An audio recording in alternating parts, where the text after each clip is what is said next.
یہ کہانی ایک گھنے اور پراسرار جنگل کے قریب واقع ایک چھوٹے سے گاؤں کی ہے، جس کے بارے میں صدیوں سے مشہور تھا کہ وہاں کوئی نہیں جا سکتا۔ اس جنگل کو چلاوا کا جنگل کہا جاتا تھا کیونکہ جو بھی اس میں داخل ہوتا کبھی واپس نہیں آتا تھا۔ گاؤں میں ایک نوجوان لڑکا علی تھا جسے ہمیشہ اس جنگل کی حقیقت جاننے کا شوق تھا۔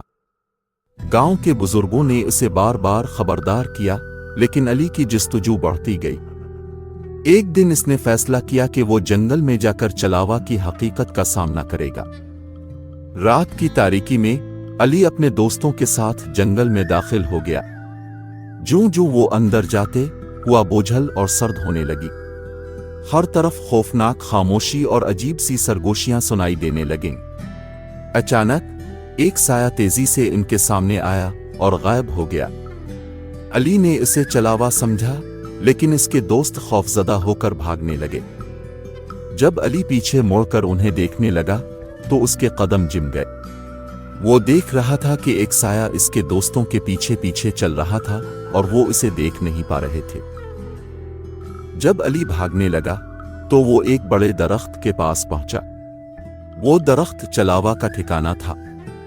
اس نے دیکھا کہ وہاں زمین کے اندر قبریں بنی ہوئی تھیں جن میں وہ لوگ دفن تھے جو اس جنگل میں آ کر کبھی واپس نہ لوٹے۔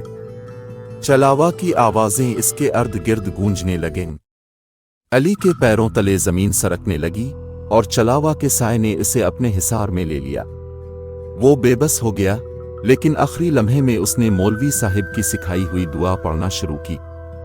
سایہ ہلکا ہونے لگا اور علی جنگل سے نکلنے میں کامیاب ہو گیا، لیکن وہ جانتا تھا کہ چلاوا اب بھی اس کے پیچھے ہے اور کبھی نہ کبھی وہ واپس آئے گا۔